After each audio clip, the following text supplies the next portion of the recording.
Hello guys, कैसे हैं आप लोग। तो आज के वीडियो में आप सबके लिए लाए हैं एनसीईआरटी क्लास 8 का विज्ञान का चैप्टर नंबर 8 है बल तथा दाब। इसका जितना भी अभ्यास का प्रश्नोत्तर होगा वह सब आप इस वीडियो के माध्यम से जानेंगे। तो आइए देख लेते हैं। पहला क्वेश्चन है, धक्के व खिंचाव के द्वारा वस्तु की गति की अवस्था में परिवर्तन के दो उदाहरण दीजिए। तो धक्के के द्वारा गति की अवस्था में परिवर्तन का पहला उदाहरण है फुटबॉल को धक्का देकर उसकी चाल को बढ़ाना। दूसरा उदाहरण है सामने से आती गेंद पर बैट के प्रहार से उसकी दिशा को बदलना। दूसरा एक खिंचाव के द्वारा गति की अवस्था में परिवर्तन का दो उदाहरण आपको देना है। तो पहला है दरवाजों को खींचकर खोलना, दूसरा रस्सी की सहायता से कुएं से पानी का बाल्टी खींचना। नेक्स्ट क्वेश्चन नंबर 8 है, ऐसे दो उदाहरण दीजिए जिसमें लगाए गए बल द्वारा वस्तु की आकृति में परिवर्तन हो जाए। तो पहला है रबर की गेंद को हाथों के बीच दबाने से उसकी आकृति में बदलाव आ जाता है। दूसरा है प्लास्टिक की बोतल को दबाने से उसका आकार बदल जाता है। नेक्स्ट क्वेश्चन नंबर 3 है, रिक्त स्थानों की पूर्ति करना है। क है कुएं से पानी निकालते समय हमें रस्सी को खाली स्थान क्या करना तो खींचना पड़ता है। ख है एक आवेशित वस्तु अनावेशित वस्तु को क्या करती है तो आकर्षित करती है। ग है सामान से लदी ट्रॉली को चलाने के लिए हमें उसको धकेलना पड़ता है। घ है किसी चुंबक या उत्तरी ध्रुव दूसरे चुंबक के उत्तरी ध्रुव को क्या करती है तो प्रतिकर्षित करता है। नेक्स्ट क्वेश्चन नंबर 4 क्या आती है, आइए देख लेते हैं।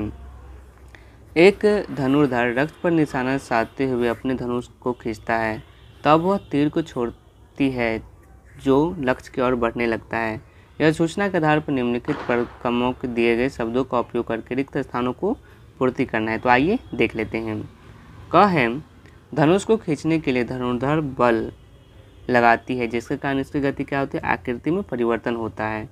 ख है धनुष को खींचने के लिए धनुर्धर द्वारा लगाया गया बल क्या होता है तो पेशीय बल का उदाहरण है। ग है तीर की गति की अवस्था में परिवर्तन के लिए उत्तरदायी बल का प्रकार क्या है तो संपर्क बल का उदाहरण है। घ है जब तीर लक्ष्य की ओर गति करता है तब लगने वाले बल गुरुत्व तथा वायु के घर्षण के कारण होते हैं। ओके, नेक्स्ट क्वेश्चन नंबर 5 आती है, निम्न स्थितियों में बल लगाने वाले कारक तथा जिस वस्तु पर बल लग रहा है उसको पहचानिए। प्रत्येक स्थिति में जिस रूप में बल का प्रभाव दे रहा है और उसको बताना है। तो आइए देख लेते हैं। क है रस निकालने के लिए नींबू के टुकड़े को अंगुलियों से दबाना। ये क्या है तो हम नींबू को निचोड़ कर उसकी रस निकालने के लिए मांसपेशियों का बल बनाते हैं, परिणाम स्वरूप नींबू आकार बदल जाता है। ख है दंत मंजन की ट्यूब से पेस्ट बाहर निकालना। ये क्या है तो टूथपेस्ट ट्यूब से पेस्ट निकालने के लिए हम अपनी मांसपेशियों के बल का प्रयोग करते हैं।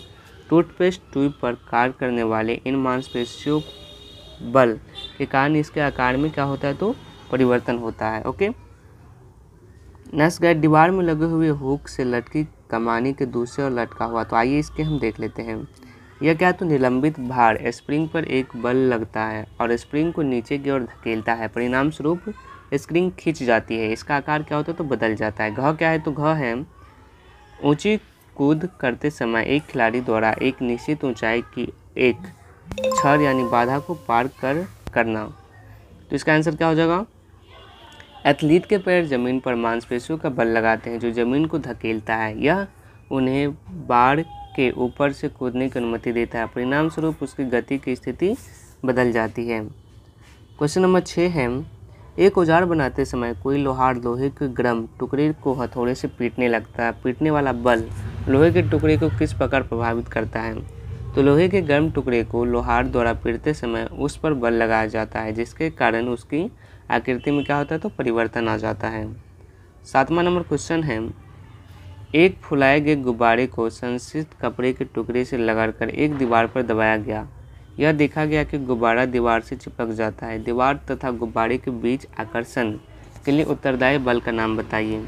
तो फूले हुए गुब्बारे को संश्लिष्ट कपड़े से रगड़ने पर उसे आवेशित हो जाती है जिस कारण वह दीवार पर चिपक जाता है, इसके लिए इलेक्ट्रोस्टैटिक बल उत्तरदायी होता है। नेक्स्ट क्वेश्चन है, आप अपने हाथ में पानी की भरी एक प्लास्टिक की बाल्टी लटकाए हुए हैं, बाल्टी पर लगने वाले बल के नाम बताइए। विचार विमर्श कीजिए कि बाल्टी पर लगने वाले बलों द्वारा इनकी गति की अवस्था परिवर्तन क्यों नहीं होता।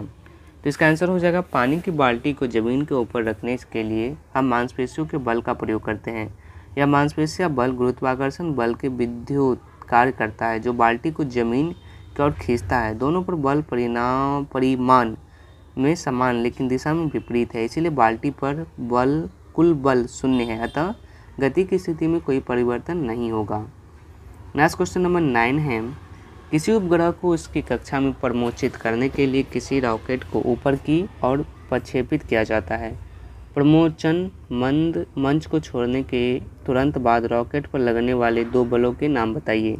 तो प्रमोचन मंच को छोड़ने के तुरंत बाद रॉकेट पर लगने वाले बल का नाम में पहला वायुमंडलीय द्वारा घर्षण बल ऊपर की ओर और दूसरा गुरुत्वाकर्षण बल जो कि नीचे की ओर लगता है। ओके, नेक्स्ट क्वेश्चन नंबर 10 है, जब किसी ड्रॉपर के चंचू यानी नोजल को पानी में रखकर इसके बल को दबाते हैं तो ड्रॉपर की वायु बुलबुले के रूप में बाहर निकलती हुई